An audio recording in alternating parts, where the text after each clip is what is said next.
Welcome to Recipes for Grief, heartfelt storytelling for feely foodies.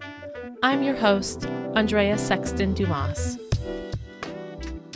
In today's episode, we speak about rage and safety. We talk astrology, ancestry, but Tiffany Joseph speaks for herself.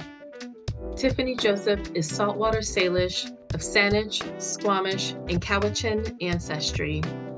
Her work involves feminism and environmentalism through a Coast Salish lens of feminine and non-feminine, as is reflected in Squamish and SENÇOԹEN language.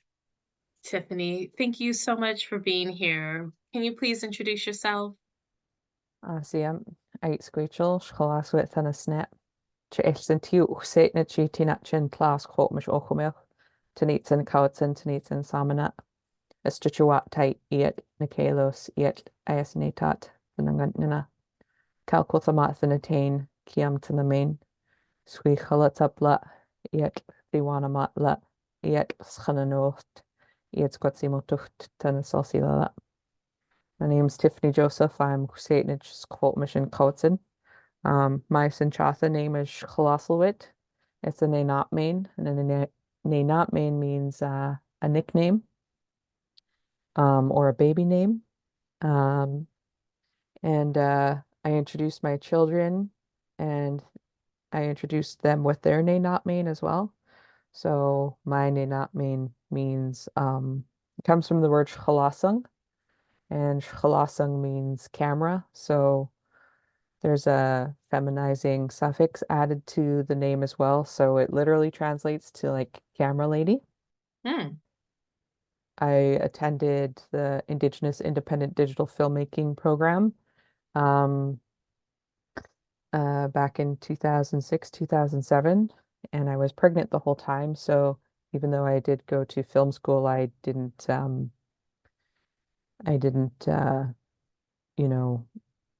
go into film after that. I became like a full-time mom, basically. But I would have my video camera and my photography camera when I would go to my SENÇOԹEN class, and so that's why they gave me that name. I went into film school because honestly, it was for more practical than creative reasons. Like I just wanted to have the skills in order to record oral history for my people, so that if they wanted to have a record of it, that they could have that record and that it would be really good quality. Because I grew up listening to different tapes of elders, and a lot of them it was like, what were they saying? What do you think they were saying? And like, well, at this point in time, we don't just have to rely on audio, we can actually have video as well. That's So, right. but most people actually aren't interested in being able to do that. So that's why my work isn't primarily in film. However, I did produce a film actually called The Cowichan Sweater, Our Knitted Legacy. Yes. And that it is nominated for the Canadian Screen Award for Best Documentary Program, and I'll be going to the Canadian Screen Awards from like a month from now to, see how that nomination works out. Yeah. Yeah. Good Mhm. luck. That's Mhm. exciting. Yeah, and the name not made for my children, that as I introduce them, firstly, most of the time people will introduce their parents and grandparents, and that comes from our culture of, simply just asking like, who are you or where are you from? And in our culture, when somebody asks you that, it's not othering, it's actually, I need to locate you and see how we're connected.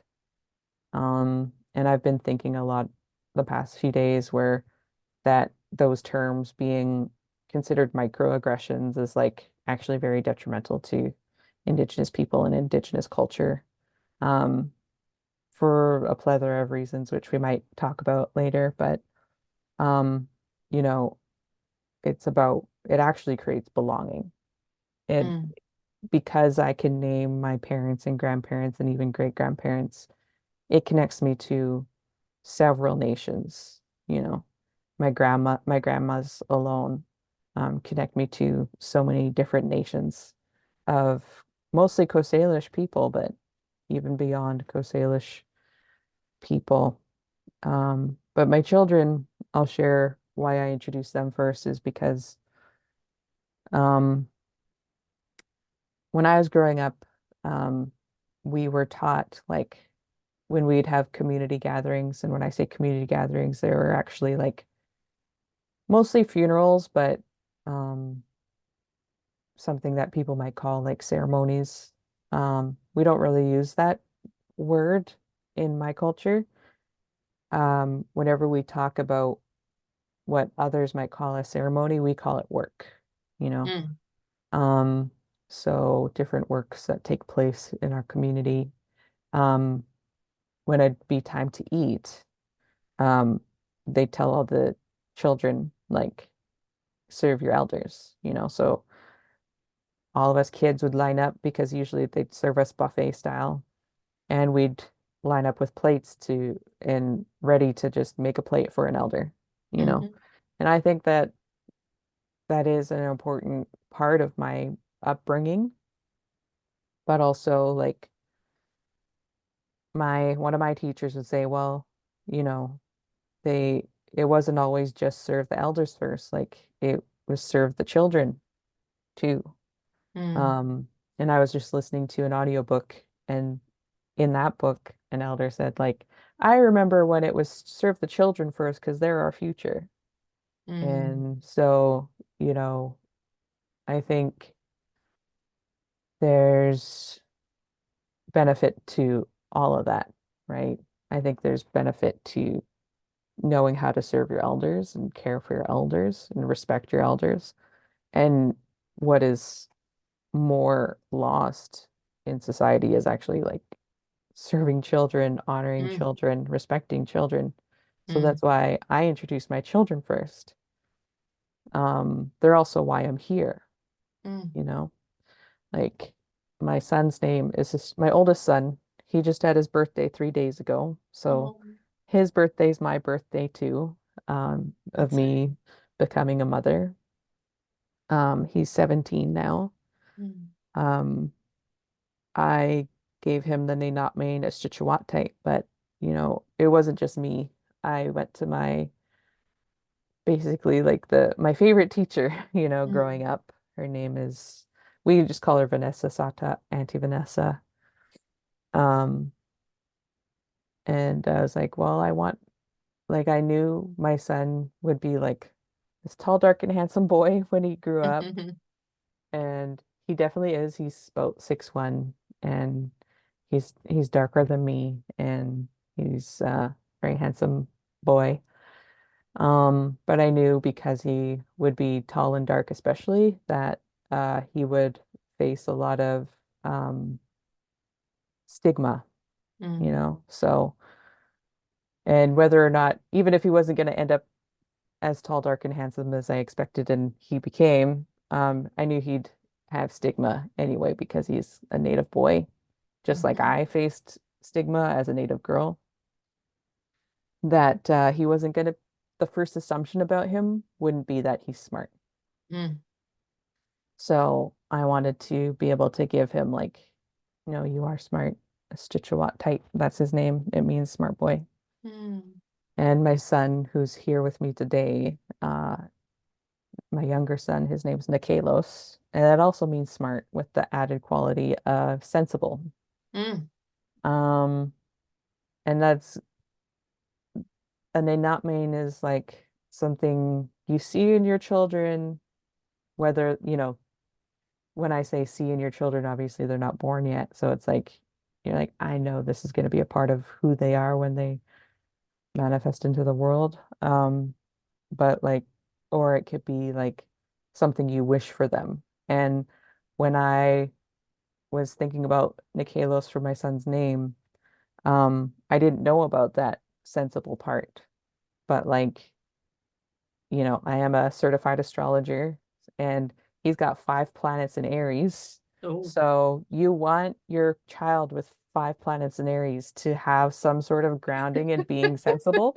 Yes. So it really worked out, I think. Um, Mhm.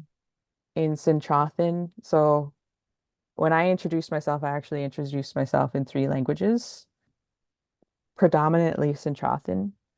Um, but when I said Tinachin Tlas Squamish Ochomeoch, that was in Squamish, Sněčím, Squamish language. Mhm. So all my kids' names, Nenatmain, are in Squamish, Sněčím, Squamish language. And that's because that's the language I grew up with learning Mhm. from preschool into high school and some after high school. So I didn't know SENÇOԹEN, even though I speak that more fluently now. Mm. But in SENÇOԹEN, na means my, and in Squamish, it's actually un means my. It's very Mm. confusing when I'm going in between the languages. I'm like, wait, am I saying my or your? Like, um,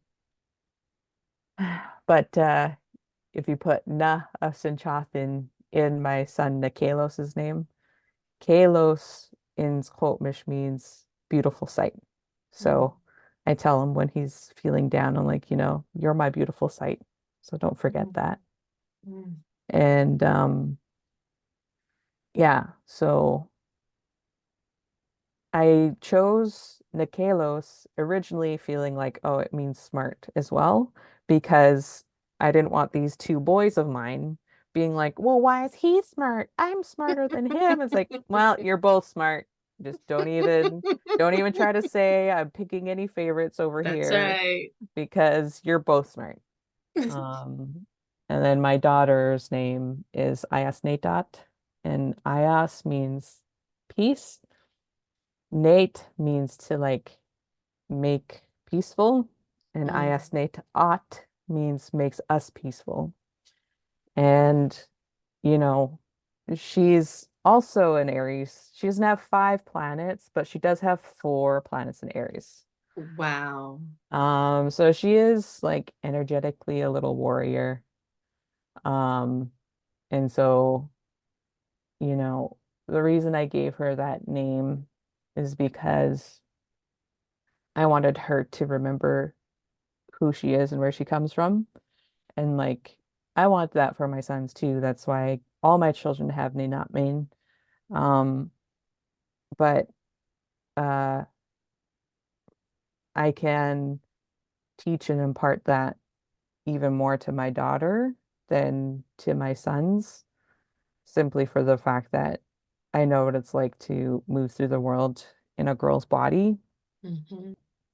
Astrology is going to come up a lot, I'm sure, in here. So, Mhm. like, I have lots of planets in Scorpio, and I have the planets that aren't in Scorpio, a lot of them are in the eighth house. So, there's a lot of deep transformational energy within me, and with that comes a lot of rage Mhm.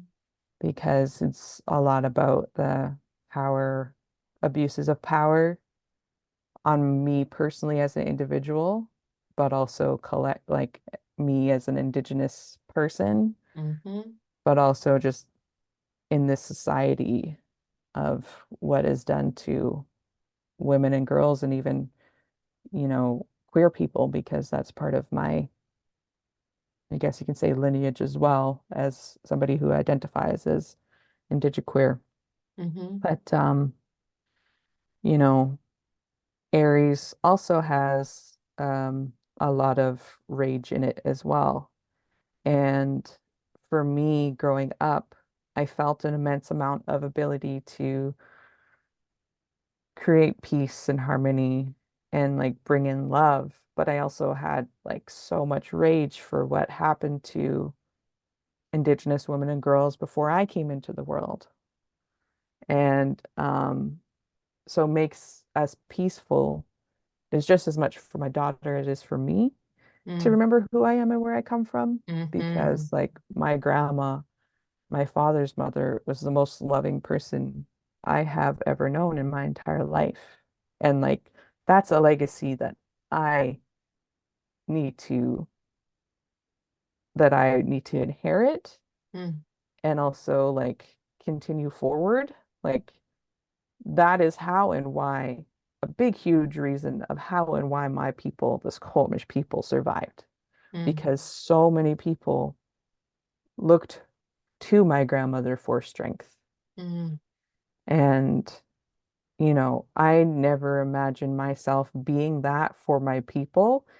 However, imagine myself like that's my responsibility to be able to embody for whoever m my people will be moving forward, because it mm. might not be the Squamish Nation, like I'm not like there's no like pillar for me to be put on, some pedestal to be put on with for the Squamish Nation, but as like as a mother, as a Mm, sister, as a community member, really, like that is my responsibility to uphold as a part of a bigger family who we all have to inherit that responsibility from my grandmother. mhm, So my daughter knowing that that's who she is and where she comes from, and also her name reminding me, like, you have to teach your children kindness. mm, All that love that you knew from your grandmother, like you have to give that to them because she died in 2005. And when she passed away, I was like, oh, I don't get the privilege of my children being able to see that and witness that. So I'm gonna have to give them everything I can that she gave me, that I saw her give to everyone else.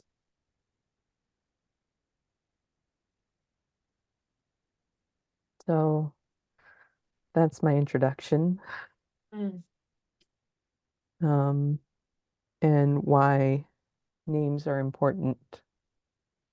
And that's mm, not even going into Skszwin, which is ancestral names that you have to have a direct lineage to in order to be able to carry, of which I do not have a Skszwin, but my children do actually. mm, And my parents, when I introduced them, I shared their Skszwin. My grandparents, I shared their Skszwin. mm. Yeah. Thank you. And welcome to you and to your entire lineage. Thank you so much for being with us. Mhm. I have been moved to tears multiple times just in your introduction. And I want to get into, because you have a Cancer son, is that right? Mhm. Yes. But before we continue, I just want to ask you, how have you been sleeping recently? Last night I slept way better than the night before. Mm-hmm. Again, kind of going into the astrology, right? Like we just had a full moon in Scorpio, Yes, we and did. like I really saw a lot of people going through some stuff, and I emotionally felt that on the last day of the Scorpio moon transit. And so the other night when the moon was actually in Sagittarius, um I couldn't get to sleep. Um and it was interesting, the next day I went to a coffee shop in Canada. Like reluctantly, I was at a Tim Hortons, which is like a huge coffee chain in Canada that once was Canadian owned, but is now Mm. American owned. Oh boy. Sorry about that.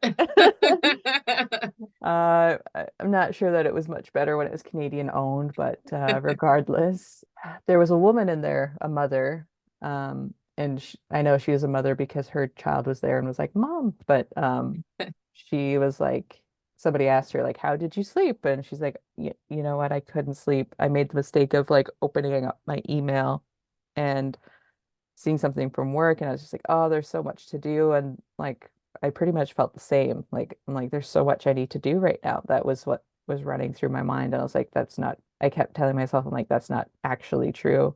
Like you're not gonna actually make any progress if you stayed up and tried to like do those things. This Right. is just stress. So it's just like trying to like breathe through these things and like help myself go to sleep. And and then last night, um, I was just because really I think what there is a lot to do, but also the other night, like I think I spent too much time on my phone in my bed. Mm-hmm. So my sleep hygiene wasn't that great. And I was like, that was a mistake. Right. Don't do that to yourself again because I do love my sleep and I do love the ability to be able to fall asleep like rather quickly because like I Mhm. grew up with insomnia. Um, so like I'm like, don't take like whenever I find myself in that place where I like set myself up to not be able to sleep, I'm like, don't forget, like, you know how to overcome this. You could do it by tomorrow. So it's gonna be okay. And, just use like I just focus on like breathing and like if I just breathe, if I focus on my breath, I will be able to fall asleep. And so that's how that worked out. But last night I've been following stuff happening with Amanda Seal. And Mm-hmm. so I watched their 3 hour interview the other day, and Mm-hmm. then yesterday I watched them live, and um, I was like, as I watch this, don't let this keep me up at night because it's so Mm-hmm. stimulating. Yes. Yes. And so I was able to fall asleep rather well, and I feel quite rested. And it's because it took a lot of mindfulness of like, don't let the thoughts and the technology kind of scramble up your energy. Mm-hmm. Mm-hmm. So I'm wondering what's on your heart these days? There's several threads that I would like to pull on. Speaking of threads, your the documentary that you produced, um, the Cowichan sweater, our knitting legacy. You also brought up rage, which I feel is a very important component of grief and love. And it certainly shows up in your activism, the way that you show up online on Instagram. So what's on your heart these days that you feel like speaking on in this moment? Yeah, I think it's really important for us to have a healthy relationship with anger and rage. I talk about it a lot just because I'm like, I'm trying to figure it out, like I know that a lot of my suffering in my younger years, because it's like really the first 3 decades of my life, and I'm a couple years away from my fourth decade. So, um, but like it was powerlessness Mm, and w anger is there to like spark the fire, right? Like mm, it's like, hey, this is an injustice. This is what you got to fight for. And that can be interpersonally or it could be socially.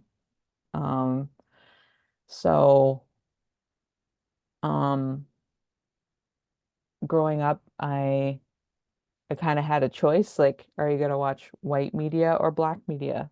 And so I mm. grew up watching black media because I didn't want anything to do with learning whiteness any more than I had to. Like Mm-hmm. where I live is like when I was growing up, when I went to school, it was white whites and natives. That's mostly it. Mm, There was some like Asian folks, and by which I mean like a few Chinese people, like a Korean girl that was in my grade. Any black folks mostly was people who were Squamish like me, Squamish, and of mixed race, biracial. Um, so it's not a lot of diversity in not just in like where I grew up, which is North Vancouver, but like British Columbia in general, like mm-hmm. so-called British Columbia. Um, so not a lot of media would represent um any of my experience, but because I watch a lot of Black media. I got to learn about um, things that Black community, uh, Black people, Black society, I guess, I don't know how to word it, but would experience. And like, so that's where I've learned that like the idea of racialized people experiencing anger, expressing anger is weaponized against us. Mm-hmm. And however, grew up Catholic, and my grandma, like I said, is the most loving person I know, but conflict avoidant, you know? Mm-hmm. And so being basically tone policing, you Mm. know, I feel like is not as manipulative and overt as like it can be outside of my community, outside of my family. I saw my grandma really wanting to understand people and stay true to herself. Like I could visually see my grandma processing when people would be really angry. She had a quite a high tolerance actually for people's anger and rage. Like I watched her sit and listen to my aunt as she would have very angry rants, you know. She would listen. Mm. But I also, what I recognized with my grandma was her concern for how much suffering people have when they are expressing themselves so angrily, you know? And for her not knowing any other way but to say like, don't be so angry. Like it's harmful to you. And it's not, she wasn't wrong, but also her knowing that that anger is needed and valid and important by making the time to listen and not try and stop as my aunt or aunt would go on her angry rants, but also like all the time she would spend listening to all of her children Mm. who would go on and on and on. And like for those of us who are like learning about attachment theory and polyvagal theory and all these things, we know that when an adult is talking, talking, talking, it's because they've suppressed their cry Mm. and they can't cry anymore. Like they just, Mm. it's an adult cry. So she was listening to their adult cry. Mm. And um, so me again recognizing like all this love, compassion, um, and time, witnessing my grandma doing that work, me feeling like, well, I need to have a greater emotional intelligence Mm. because my grandma's has the awareness of like honoring this anger emotion, but not knowing how to soothe it. Her also recognizing like, hey, this is very detrimental to you to Mm. express your anger in this way. Not maybe not being able to even word it in the way that I just did, but that was what Mm. I feel like she was trying to convey. Like, Mm-hmm. I don't want this to hurt you. Like, it's hard to watch somebody you love suffer. It's what I saw Yes. my grandma expressing the Yes. most. Like, I just, she used to always say, like, I just want you guys to get along, saying that to her kids. She had 11 children, Mm. and her oldest daughter died in her late teens, and my grandpa um, died 4 months after that, and he was, I think, 39 or something like Oh. that. Um, but you know, she wanted the 10 remaining children just to get along, like, and she also, I feel, had the emotional challenge of like, can you please do the inner healing work you need to do Mm. to like show up for each other? Like, you all need each other. You all can't she would have never said this, or maybe she did, I don't know, but like she never said it in a where I was around, like, you can't just rely on me, Mm, like I am one person. You all actually need each other. mm, And like I try to tell that to my kids now. Like, mm-hmm, you all are gonna need each other. Like you need to be each other's, like you need to have each other's back because this is a long life and you need to be able to look out for each other. mm.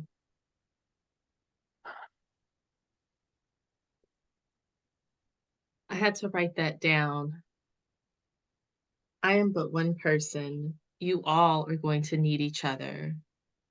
I feel like that's, you know, wisdom for all of us. Me and my grandmother, how I rely on her, us collectively. Like, we can't just rely on, our best friend or our partner or our kid or our Jesus, if that's what you're into. It's like we need each other. We really need each other.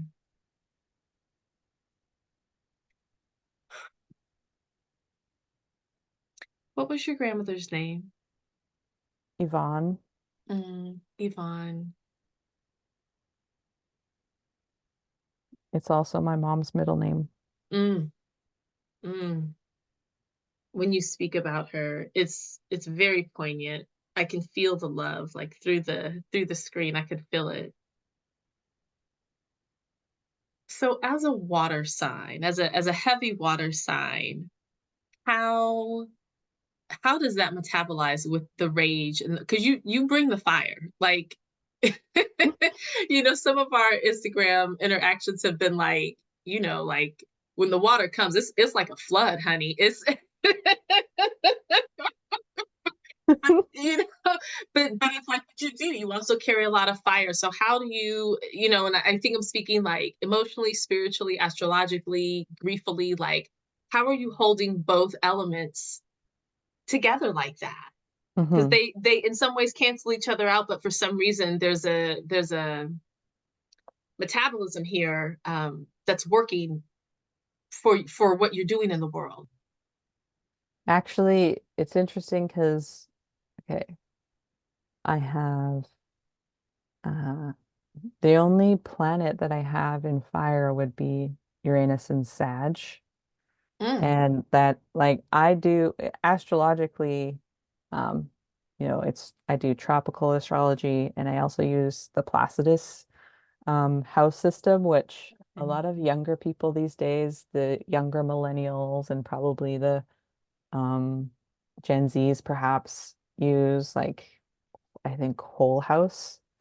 So in that system, it would technically be the second house, but I use Placidus, which um, works for me. It's in the first house.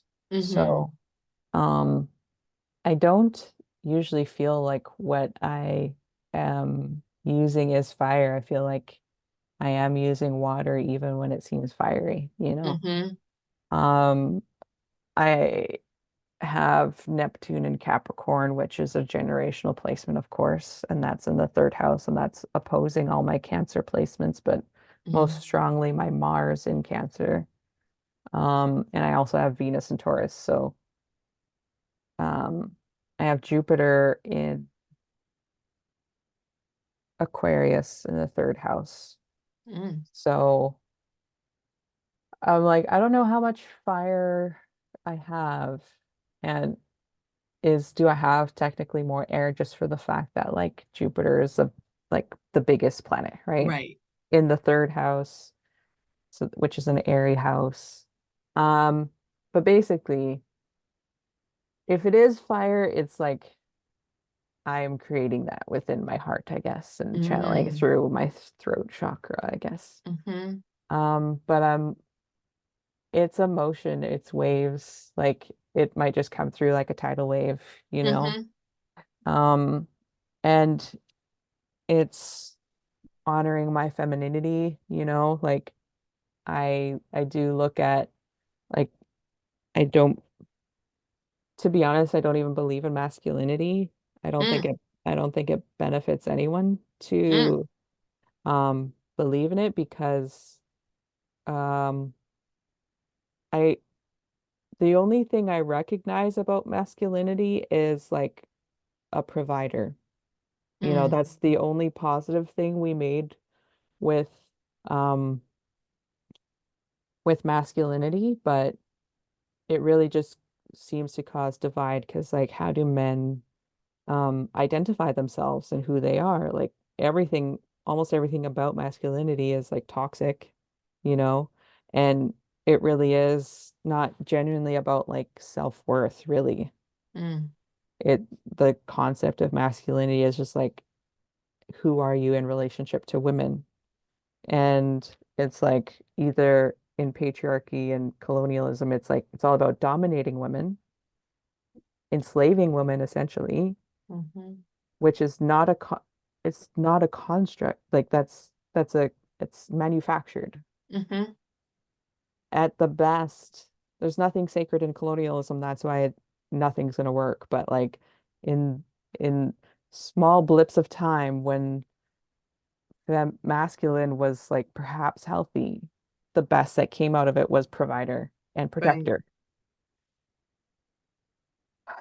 But honestly, I see the world more, I see it more beneficial to see the world in a feminine and non-feminine because it allows for plurality where gender can be as you wish, really. Mm, But like, even for me, you know, like me, I estimate that like makes me peaceful, like makes us peaceful. Like mm, my grandma helped people feel peaceful. She was Catholic, and that's how she found her strength, her peace, her way of like processing these very heavy things that we live with. And it's just, you know, there's these these terms, these things people have started to recognize, like residential school survivors. Like my grandma was a mhm, residential school survivor. mm, There's, I don't know if you know about this, but as being from the US, but in Canada, it's talked about a lot. The 60 scoop and the millennial scoop, which is so residential schools closed in the but the last one closed in the 90s, like mhm, 1996 or 98, I can't remember. Um, but they continued to steal children. So mhm, even though kids perhaps could have escaped residential school in the 60s. So for example, my mother didn't go to a residential school or a day school. She went to a public school. mhm, Her mother was the first Indian, and I'm using air quotes here, to attend a public school with white children. mm, So my mother's mother. And so even though my mom didn't go to a residential school or a day school, in theory, she could have been scooped. And the scoop is when the Canadian government were like, we're going to continue to take Indigenous children. mm, We need to continue to capitalize on them because what a lot of people perhaps might not understand is that residential schools, some of them were actually called industrial schools mm, because they were putting these children to work. They mhm. were slave labor, Enslaved, essentially. yeah. Yeah, just like prisons today, Yep. you know? And so the thing is, they didn't hide it. Like it literally said industrial school. Mm, It's just, it's, it's preposterous that they've ever put school on residential right, schools or even day right. schools because they were not there to teach anything. They were there to destroy the Indian Mhm, within the child. that part. Um, so they were like, we need to continue to be able to make money. We had to close some of these industrial schools. We can't use these children for labor anymore in some places. Um, we can continue to kill the Indian and the child, but we still would like to make money off of them. So Mm-hmm. they would go into communities and take children, and they sold those children. They sold them to white families in Canada and in the US. There were Mm-hmm. advertisements selling Indigenous children. And so, these are things that I'm I'm one of the lucky ones. Like my mother wasn't scooped, my father wasn't scooped. My dad did go to day school, but he's just like his perception of it is like, well, I guess I behaved the right Mm. way because I didn't get punished. But Dad, you witnessed a lot of children, Right. your peers being punished. Like the person who was the best man at your wedding, like Mm. he can't go a day without drinking. Mm. He wanders our community totally drunk. Mm. Like that's how I know him. And that's because of what he lived. That's essentially was your best friend. And Mm-hmm. have you sat with those emotions of like Right. your best friend can't live soberly because of what he went through? Mm-hmm. No, you didn't, Dad. Who is me? Right. Right. Right.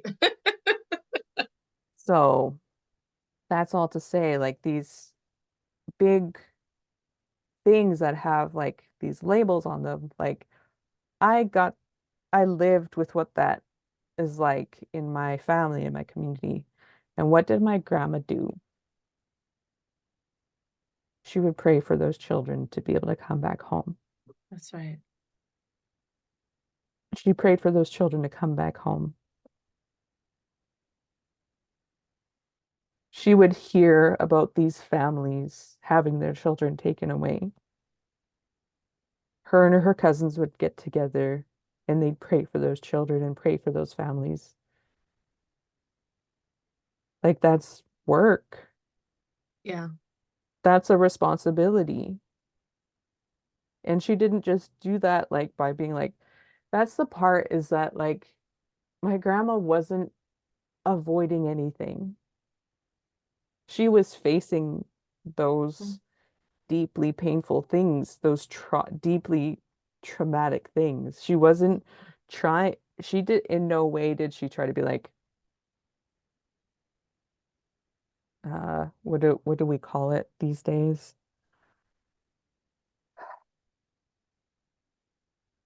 Spiritually bypassing. Right. Right. She was doing the work in the way that she could with the people Mm-hmm. she could do that with, Mm-hmm. and also sharing that with the community. Like she would be asked to pray to bless the food. Mm-hmm.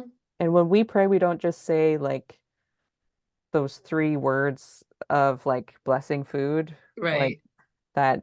I don't know if this exists in other churches or not, but like in the Catholic thing, I've seen those three words. I don't remember them because we never actually prayed that way. Mm. Sometimes people will be like, "Can we just say that prayer because your prayer is taking so long and I'm so hungry."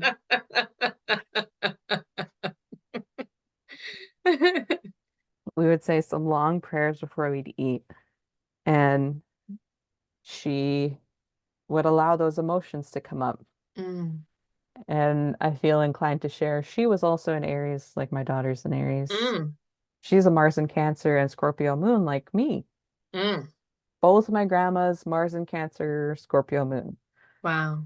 My other grandma, it's on the fence. I don't know what time she was born because she was born on a day where the moon went from Libra into Scorpio. Oh. So she could be a Libra moon, she could be a Scorpio moon. And I could kind of make a case for both of them. Like the thing is that both Scorpio moons and Libra moons can not want to feel, but it's for Mm. different reasons, right?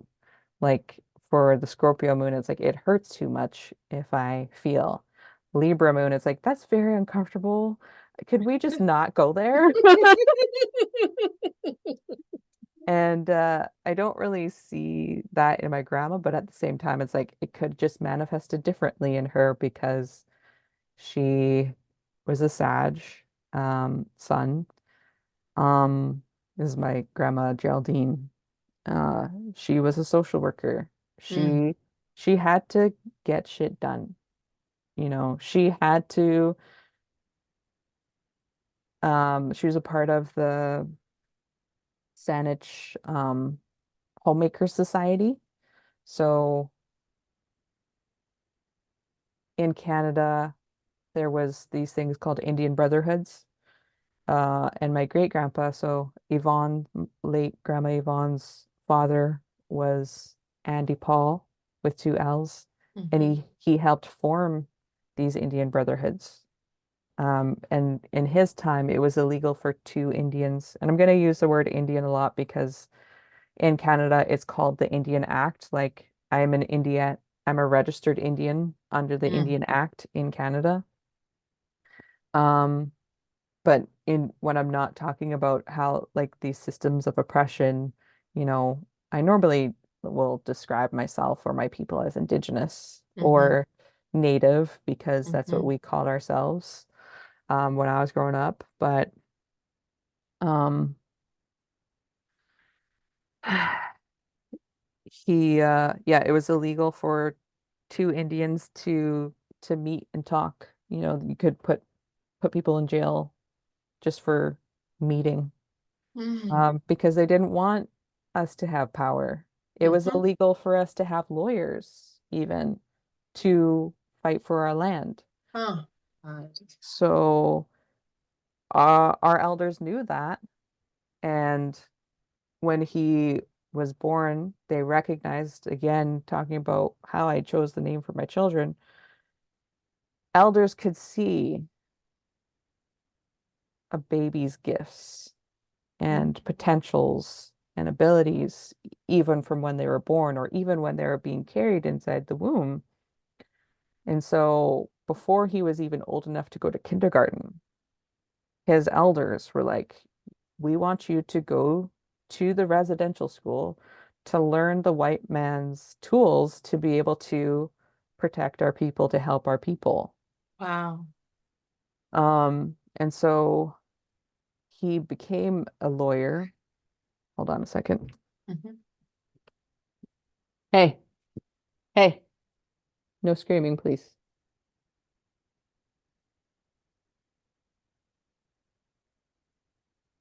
Um, so my great grandfather became a lawyer. Um, there's a book about him that I believe you can only get through the church that he actually would have gone to, because, back then not everyone had a phone, so he would always go use the church phone, to handle all sorts of business. Mm, But the way he became a lawyer,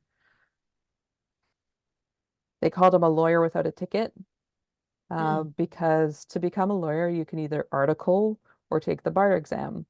He essentially articled, but like never did the formal process of Okay. like becoming a lawyer because there's a term in Canadian law that existed at the time called enfranchisement, which is actually disenfranchisement, Mm-hmm. where he would have to give up his Indian status to be a professional of any kind, but in this Mm, case for him, a lawyer.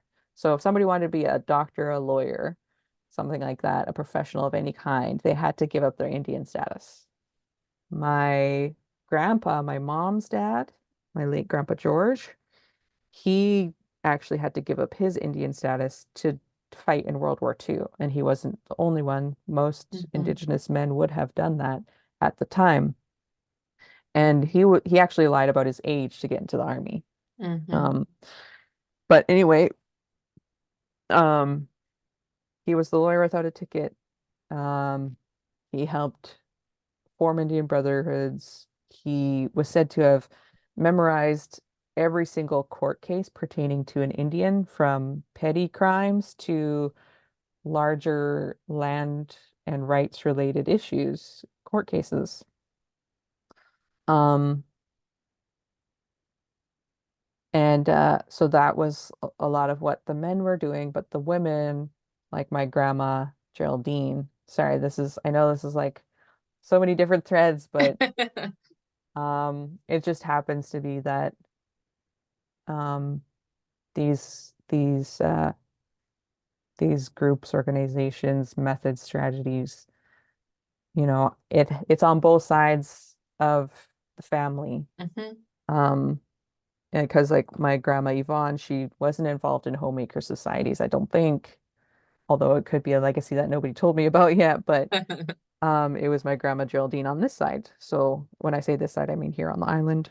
Um, so what she did, like if I just told you that the Canadian government essentially used in the States you call it like CPS, right? Mm-hmm. In Canada we call it MCFD, the Ministry of Child and Family Development.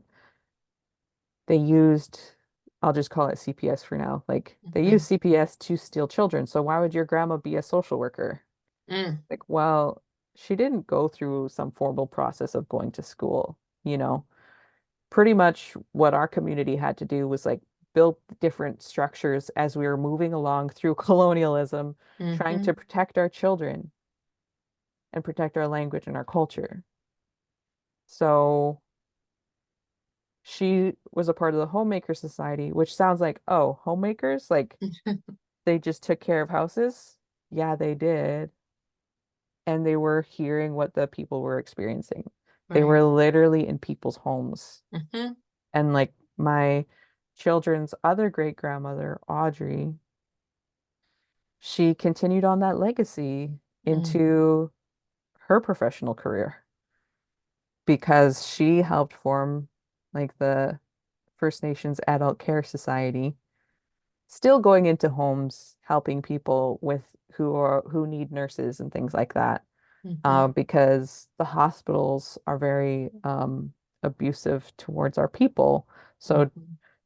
all these women were creating all these structures in community to try and get the access to healthcare, access to safety, access to healing that we deserve. So my grandma, it wasn't like she was like, I'm going to go to school to become a social worker. She's like, okay, I'm going to figure out how to protect these kids That's who right. are experiencing harm in their families from intergenerational trauma of residential schools. Mm-hmm. So she helped start daycares and not just in the community here, but even in her community where she grew up. Mm. She helped her cousins up there start daycares, like give a safe place for these families to come and for these mothers to learn these skills that they definitely did not learn in a residential school.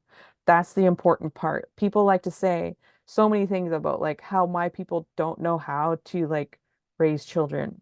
Mm. How would we have learned to raise children from nuns? How could anyone learn how to raise a child from a nun? Mm. A woman who's never had sex, who will never procreate. That woman can teach anyone anything about love and nurturing. Right. Come on. Like,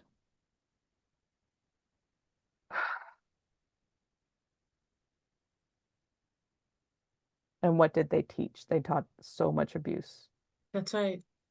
They taught self-hatred. That's what they were there to nurture. They were Mm-hmm. there to kill the Indian and the child.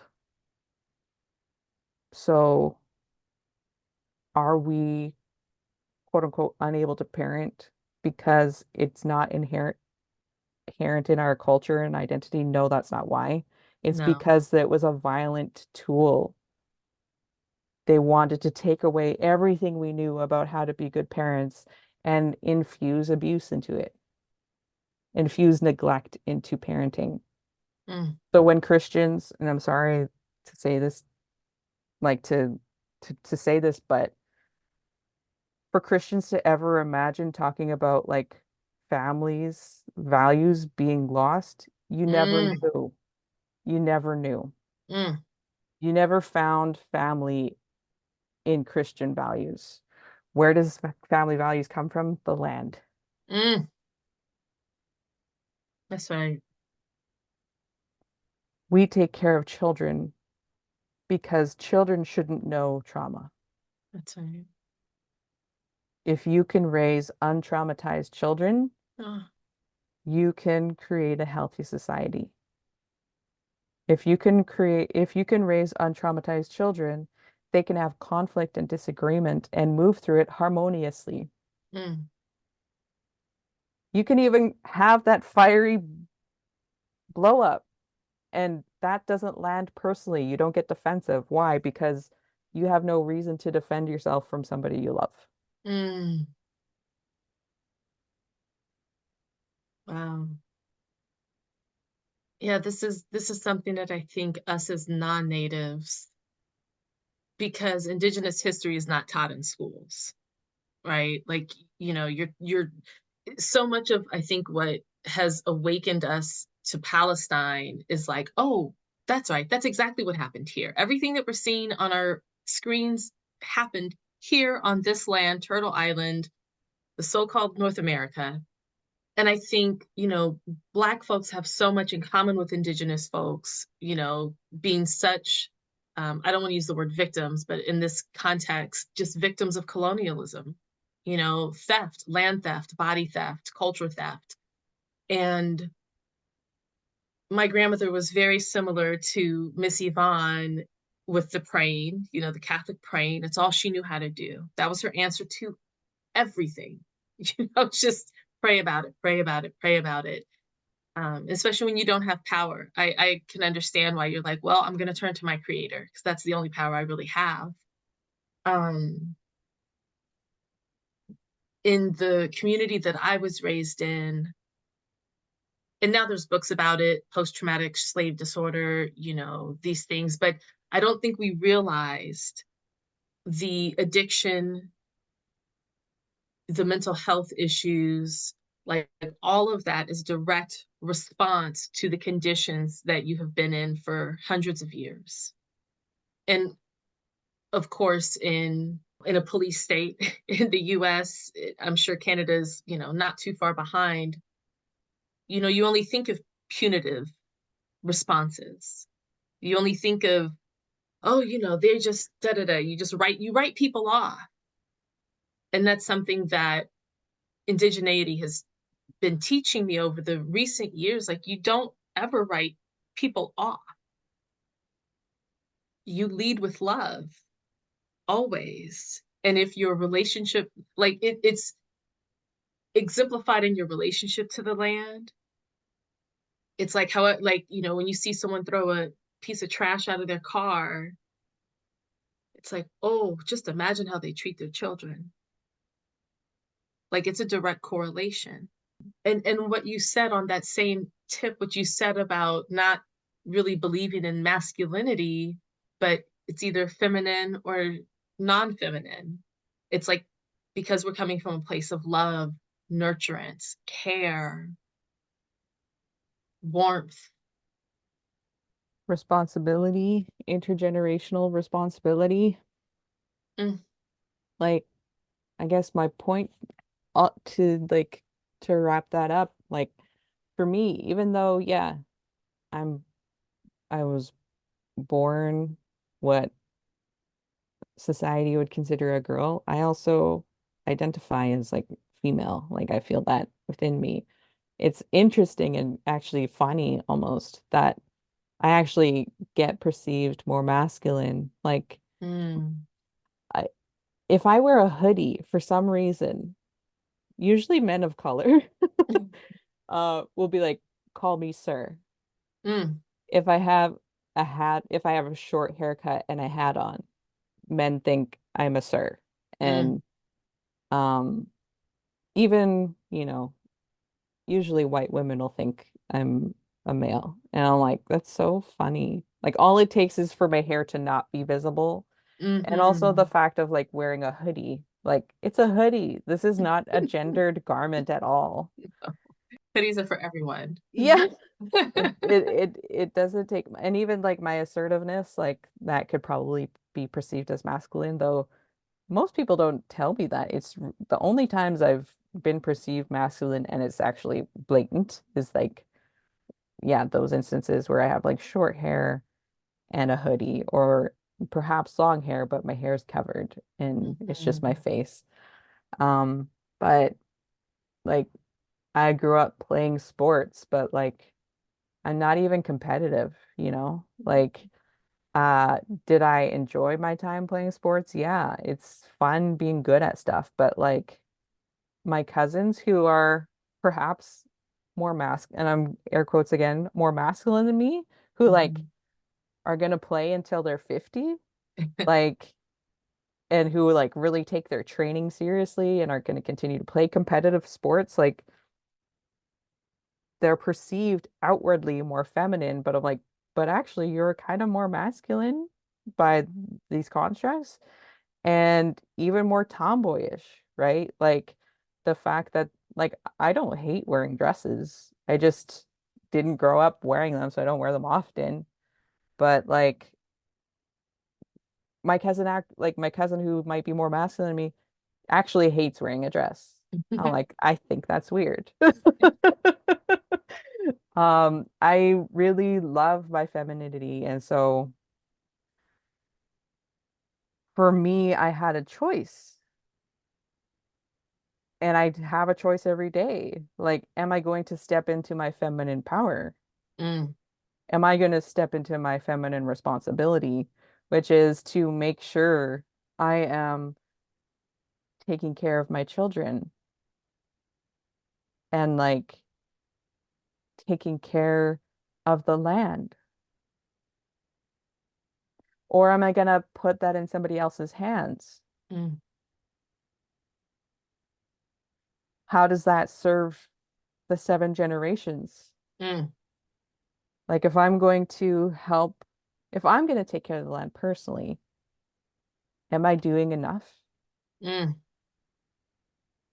If I'm even teaching my children to take care of the land and also our language and our culture, is that enough? Mm. Or do I have to allow space for anyone to come in, especially from my like cultural community, to be able to learn from me? Because I kind of grew up on this cusp of my communities, like the Indigenous communities I'm a part of. So Saanich people and Squamish people, where um, families were breaking down and Mm. continue to break down and continue to get divided because of this trauma, this intense trauma. Like you look at what they're doing in Palestine, my people lived through that. That's right. But we died in the millions. And when I say we, Indigenous people across this whole entire continent, That's right. a big part of that was actually germ warfare of Mm-hmm. smallpox, right? Smallpox, tuberculosis, intentionally introducing epidemics into our communities, but also denying healthcare. Mm-hmm. There's a road called Helmkin here in Victoria. They used to also call the hospital, and I don't know if it was ever called this, but people called it Helmkin Hospital because it's on Helmkin Road. And Mm-hmm. Helmkin is a doctor who, back when Canada was denying a vaccine to smallpox Mm. and to tuberculosis to Indigenous people, he would go out into those places to bring the vaccines. That Wow. history is never, ever, ever talked about because Canadian settlers, it doesn't matter if you're white or not, Mm. are not ready to even look at that. Like it's as if people treat germ warfare like Mm. it's our fault. That's where people are at right now as settlers, that it's our fault still. Mm. They still have that mindset that it's our fault. Europeans died in the millions too. That's right. The Europeans who came here are the ones who survived and who had immunity. That doesn't mean they're the narrative I remember hearing when I was young from these white settlers was that is because our immune systems were inferior. That's insane. It's ridiculous. That's false. Ugh. But that is something people are kind of resting on, like, oh, you people were weaker. No, we weren't weaker. We were humans. Right, right. That part. Hello. But people are not even willing to, people are not even ready to face that. It's not the same to be annihilated in the millions through germ warfare as it is to be bombed to death, is Mm, pretty much how people are, where people are right now. hmm. It's just as painful and traumatic to watch tens of thousands of your people die and need to be buried in mass graves Right. when it's smallpox or tuberculosis as it is when it's bombs. Yeah. In fact, it's almost worse, perhaps, because my ancestors had to watch as their people slowly, as their family were slowly dying from smallpox and tuberculosis, physically suffering from Mm, those symptoms, and then having to bury them and not being able to give them their rights of burial, of being like, there's 1,000 people who died today. mm, We're gonna have to bury them all or just make a pile of them. hmm. And while we're doing this, they're stealing our land, burning down forests, mining our land. Either we take care of these bodies here or we try and stop them from settling our land. We chose each other. We continue to choose each other. I I would love for Palestinians to be able to go back home and be safe. Hmm. I do not underestimate how much work there is going to be for healing. I'm very aware of what that's going to be. Hmm. And also, Palestine might be able to be one place where the people who actually have the right to the land get to govern the land. Mm. Like, what if my people governed our own land here? Oh, oh, Until that day can finally come back. That's what a revolution is, to come back to where it started. that's right. Until it can come back, I have to be here to teach other people to be human, really. I also have to learn. Hmm. It would be absurd for anyone to think that I don't, that I have it figured out. I'm surviving capitalism and colonialism just as much as everyone else. I just have been able to hear teachings from the land and also to be born from this land literally. Yeah. Like, my belonging here goes back to time immemorial. Like, I'm meant to be here. Mm. So, do you want to be in alignment with this land? Because Oh, yeah. I can show you from what I know, and so can the rest of my people. Or honestly, what I'm facing right now is people saying, well, you can't just speak for this land. You can't speak for all your people. And I don't pretend to, first of all. I don't pretend to speak for my nation. And I actually am the first, I've been the first one to say, I am not like in our governance, it is not my place to like speak for my people. But I will say I'm going to speak for what I feel to be true. I'm going to speak in the ways that I've learned through my family, my parents and my grandparents. They're the people who I'm responsible to. Mm. I introduce my children because they're who I'm responsible to. Mm. I am also flawed. I can't do this alone. And I'm not meant to do anything alone. Mm. Who's going to show up here with me in valuing safety and creating safety? Mm. Because I try to educate people about constructs of whiteness, there's an overlap between understanding whiteness and also understanding trauma. Absolutely. So like defensiveness.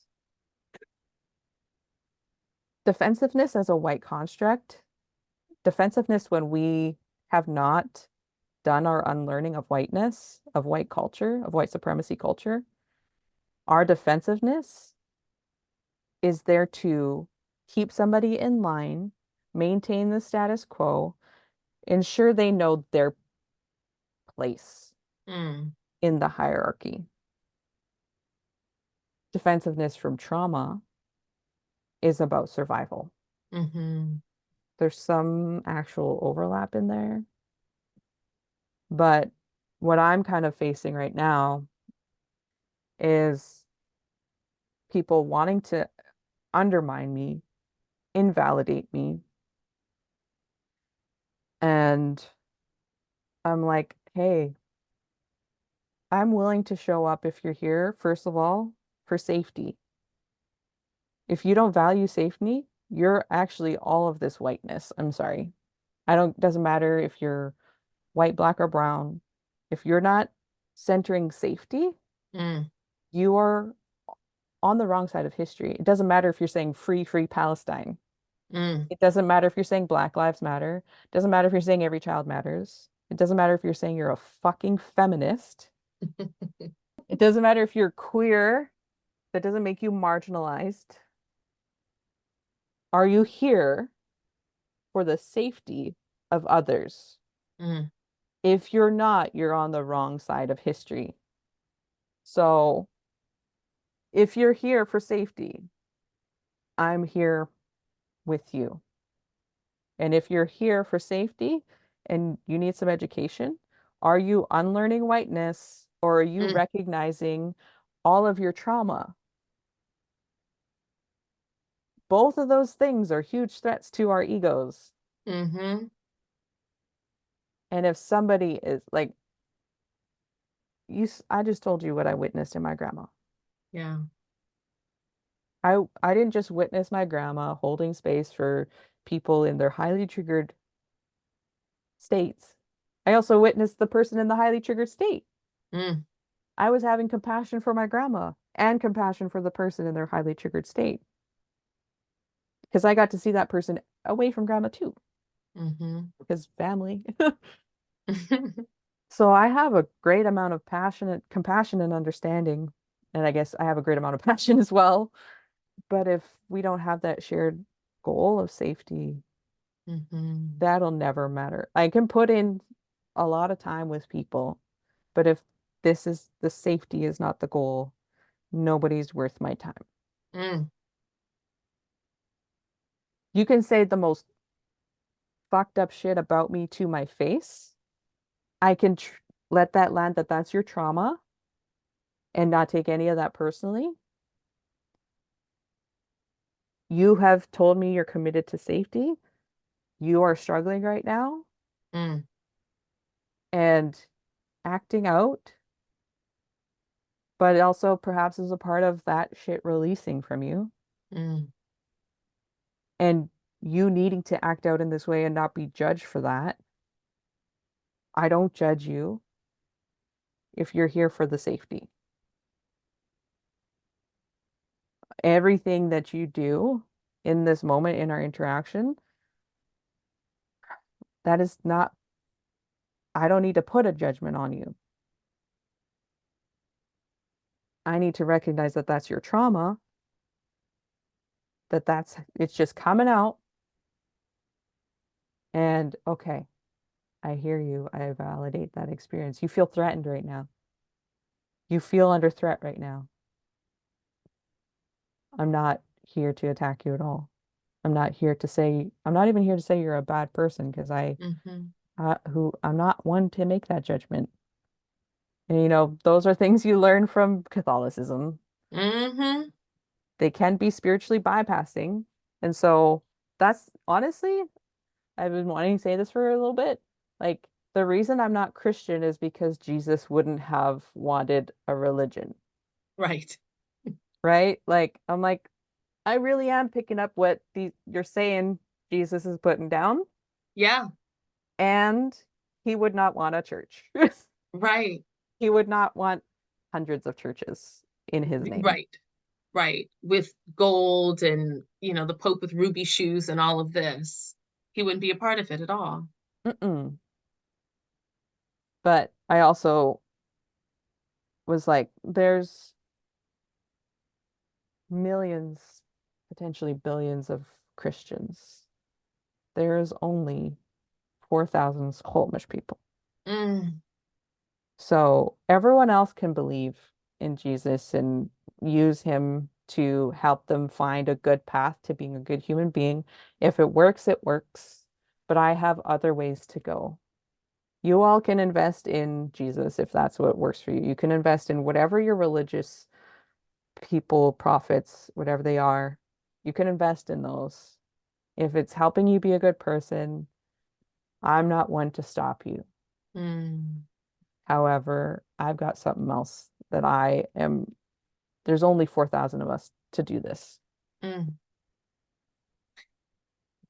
And I just have to say, the Palestinian people have brought me closer to Jesus than 12 years of Catholic school, a mother who was a nun, a father who was a seminarian, a grandmother who went to church 6 days a week. I went with her.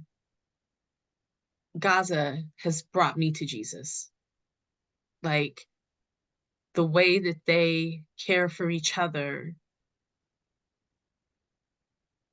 that's Jesus, Mhm. right? And the pomp and circumstance of Christianity is completely something else. It's white supremacy. Mhm. Said it. I said it. It makes me nervous to say out loud, but it's like, it's real though. It's real. Yeah. It is tough because a lot of people, it's like they they s- it's the only thing they see as an option of like to be not just I I know they say they want to be right with God, but I Mm, think they want to be right with themselves. mm, They want to choose sobriety. They it's mm, they just can't value themselves enough. So they have to mm, say, I want to be right with God because being right with me, that's giving myself too much value. mm, They want to choose like not to value themselves through sex. Being right with myself, they're not in a place to say, I want to be right with myself mm, and not put my own value in what I could provide to others through sex. I don't want to receive my own value in how much sex I have or mm, this what I feel when I'm having sex. Like I I understand why people feel like they're not enough to be like, I need to do this for me. mm. I can understand needing to put it outside of your own body. Yeah, you really do bring the healing waters. The compassion that you extend to folks is it's palpable, like truly, to be able to locate the pain. Yeah, you're good at locating the pain. Mm. Does that wear on you? No. Does that feel like I don't want to call it a burden, but no? It's funny that you ask that because I was just explaining this to my partner. So we're both water signs. Um, but we're also both Venus and Earth. Mm, So I have Venus and Taurus, and my partner has Venus and Virgo. And we talk about like me, I can locate the pain. I can locate it emotionally. My partner can actually physically locate pain mm, in people's bodies, and she has done that for me. And like when you talk about the palpability of like what I'm doing right now with you, um, I physically felt that from my partner when they put their hands on my body. mm, like for massage. So I just appreciate right now, I'm appreciating in this moment like their ability to be able to do that, like with their Mhm. hands to my body, and also the it's honestly like just beautiful. I'm like, that's what I do for other people with words and emotions and allowing them to flow. But I actually used one of our like our brief interactions um and sent it to them um of like where I'm like, I wish I was earthy and I could make a plan and a structure and execute it. Like I'm just like this wave is coming through right now. And if you want to help, you got to ride this wave with That's me. right. And you're like, and then I'm Earth, and I'm like, oh, there's a wave. Oh boy, another wave. And like for me, I am water and I need to flow. And if I can actually keep my momentum going, I can go for a very long time. Mm-hmm. And um n- it's draining be to feel resistance actually. Come on.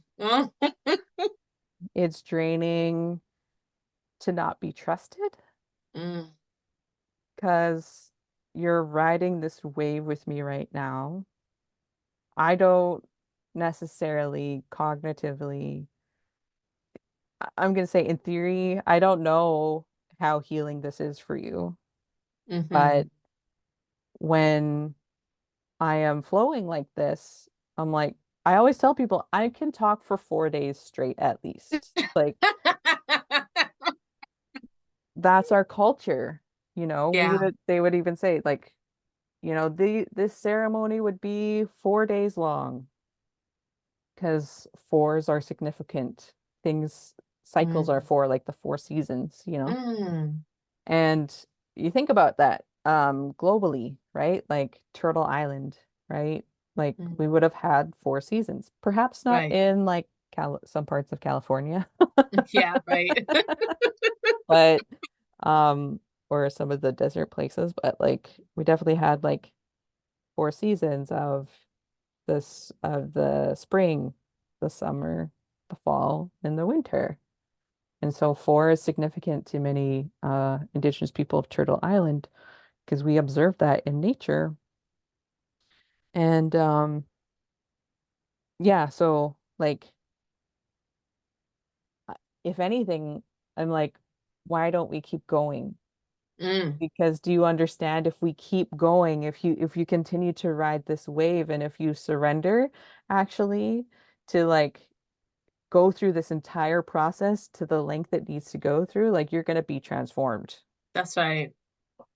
Like that's what I am built to do. But I have to learn how to be human in this world of like this earthiness.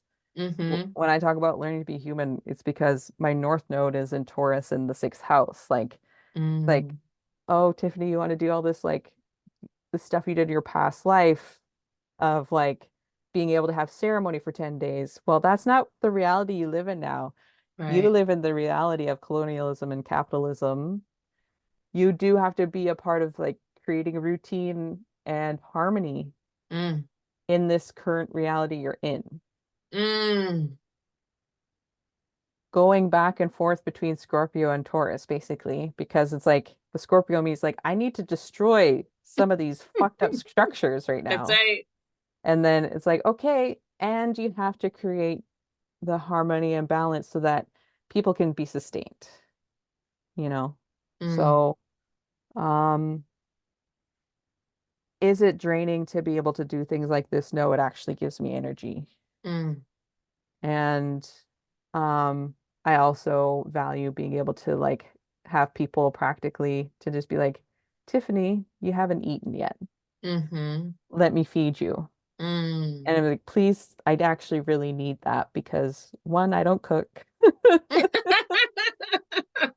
But two, like being able to slow down and stop when I feel like I can keep this going, like I don't feel anything stopping me from taking somebody through some like very deep healing, like, hi, I see so many parts of you. Mm-hmm. Let me see all of it, Mm, also grounded in earthy reality. Like some people have been through some very traumatic things that um that amount of surrender, that if you want to ride this wave with me, is actually like can be like re-traumatizing.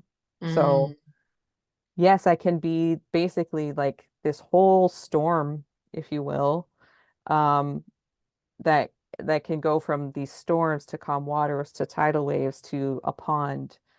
Like I can ride all of that with you, and I could even do that for not even 4 days, like a whole week if you like. But realistically, some people, that's too much to feel because the amount of trauma that they've experienced on their body. So how could you do it slow? hmm Because I went to Bridges for Women, which is um a program. It's called like they call it BEP, Bridging Employment Program, because it was created to help women heal from trauma as a barrier to employment, mm, which I'm like, I want to heal from trauma, period. I don't really want to get employed, but right. I can see why some women created that program, because there's all this funding and the like government funding for like employment programs. So like, okay, hmm well, women can't get out of domestic violent relationships because they can't get a job. They can't get a job because of their trauma. So let's create this bridging program so these hmm women can get employment. And once they have all these financial resources, because a big thing is like the stability of the finances to be able to like, yeah, as you get triggered and whatever might happen in your day, like, or your week, that you have a home to find your safety in, you know, a place to just be like, oh, I am self-sufficient enough that if I'm in a place where all I trust is me, mm. I have all the resources to be able to be with myself where I feel safe. So I have two things on my mind, and I am being cognizant of time because I could listen to you for 4 days. Like I'm here for it. And we have had 4 hour plus conversations. So Mhm. um so a quick question. Are you into crystals at all? Yeah, I am. So I pull crystals every morning to just kind of like check in on my day, kind of see what medicine is coming up. Let me tell you what I pulled today. So there's four: Mhm. rutilated quartz, emerald, green aventurine, and rose quartz. Mm. And so like just I'm just like, yeah, yeah, that feels about right for this conversation. Just like, you know, your IG handle. And of course, for the listeners, all of the ways to connect with Tiffany will be in the podcast player show notes. A phrase I really don't like, show notes, but they'll be there. Um, oh, I lost my train of thought. Give me one Just second. just pure emotion. Oh, thank you. Thank you. Your IG handle is just pure emotion. Mhm. And even though we've talked so much about, you as a water sun and the watery nature, the way that you show up as water in the world, as medicine, that pink and green heart centered healing with a little bit of sparkly rutilated quartz, like that's what your, you know, energy feels like to me. Like it's just pure emotion. And even though you can show up as a tidal wave, what it really feels like is like the safety of the heart, just like the heart being held in the heart space, like everything is pumping and flowing. And, you know, like that's what it feels like to me. I'm making small movements. So, my last question that I ask folks for the podcast, I feel like you've kind of already answered it. So we'll see if there's if you really have a response to it, or maybe there's something else on your heart that you would like to speak about and close with. Knowing that we carry grief in tandem with love, what is your life recipe for walking with both of them, with both grief and love? Um, I talked about like 4 day ceremony. I've had one teacher say that for when somebody, for a funeral, the ceremony is 10 days traditionally. And that it's been reduced to 4, actually. Mm, Um, Basically, when somebody passes, we bury somebody on the 4th day. Some people don't follow those teachings and might bury them sooner, which, like, when people talk about burying somebody less than 4 days from after somebody passes, I'm shocked.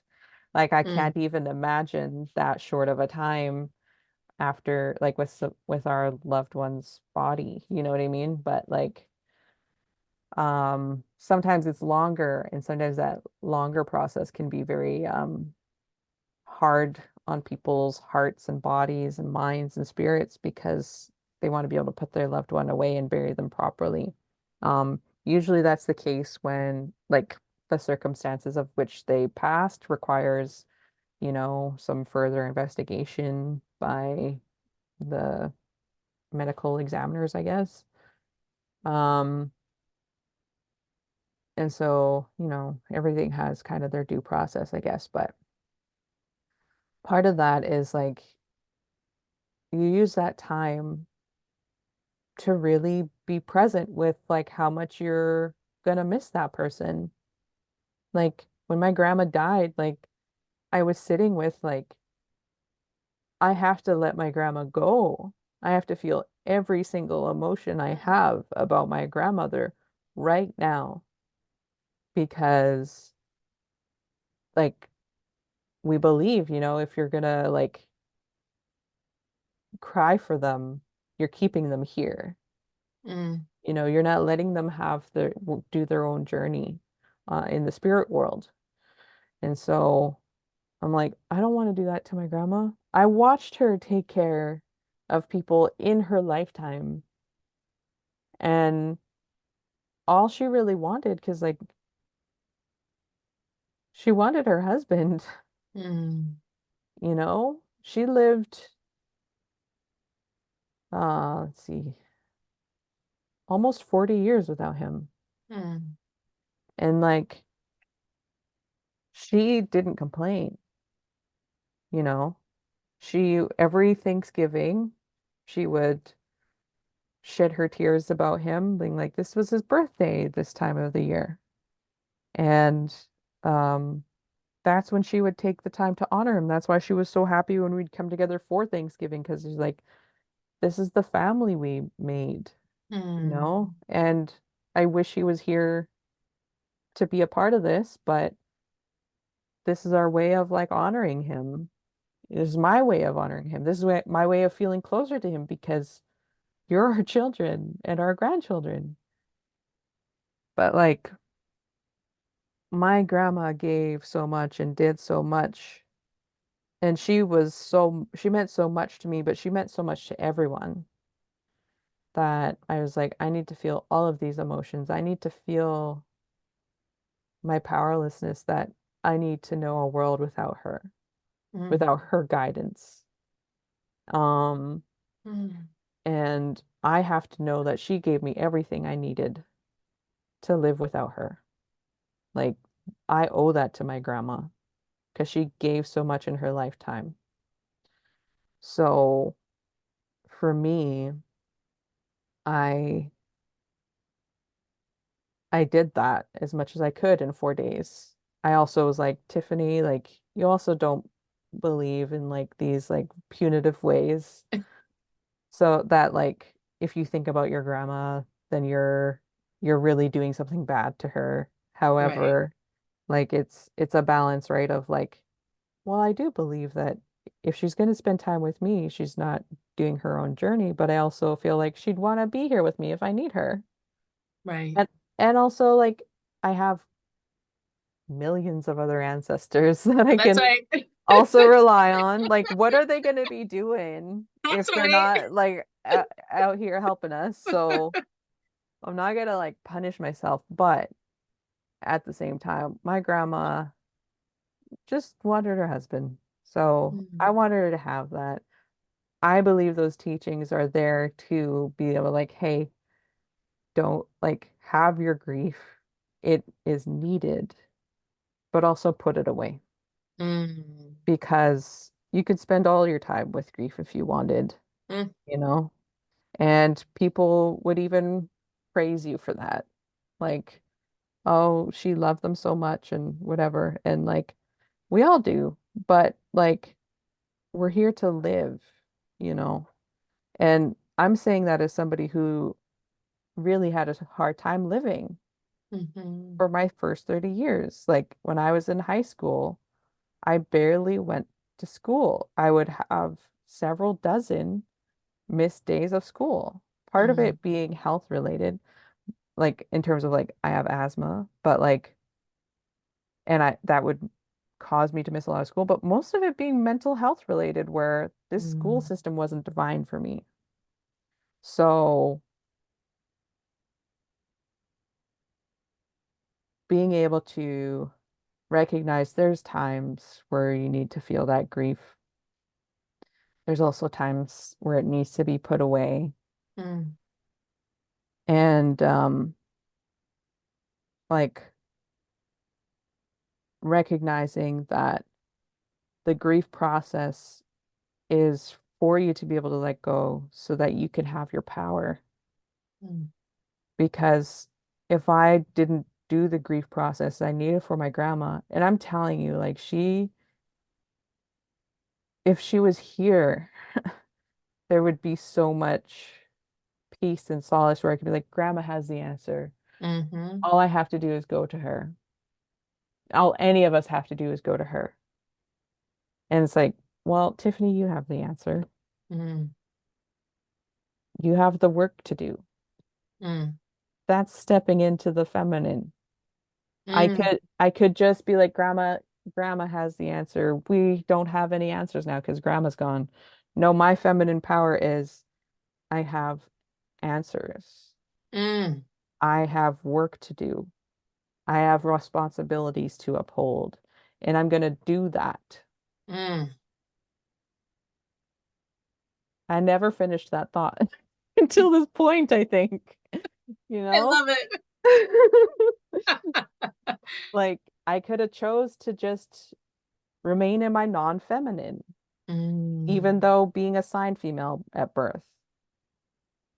Even though I have all this emotional intelligence, I could have just been like, well, it's not my place. No, I have a place here. I have work to do. I have a Mm. voice to speak. I might make mistakes. You know what? I can also fix them. But if we're all in this together, then your accountability to me, I can I can let that actually have something to do with my own self-worth and stuff because like, hey, we have this shared goal to safety. Mm. I'm letting you down, so I'm gonna let your opinion of me matter because shit, we got this work to do together. Mm. But if your goal is not safety, then what you say or think about me does not matter because you are actually a harm to this safety. So that if that helps encapsulate grief and love. Yeah, I would say so.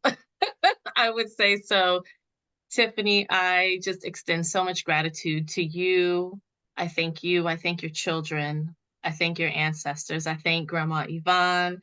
I thank Grandma Geraldine for just bringing you to us and for you sharing so much with us here today. Thank you for your time, Tiffany. It's time for you to get some lunch. For sure.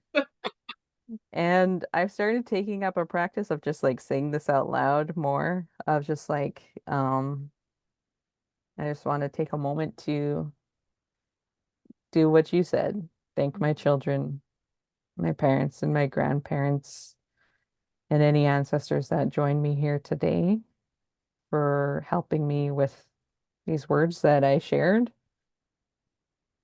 and ask that you continue forward with whatever work that you need to do. I appreciate the time that you gave to me and ask that you continue on your way to do the work that you're wanting to do. Thank you for listening. And now, here's a little advice from my grandmother. Life isn't easy. You just have to make the best of it.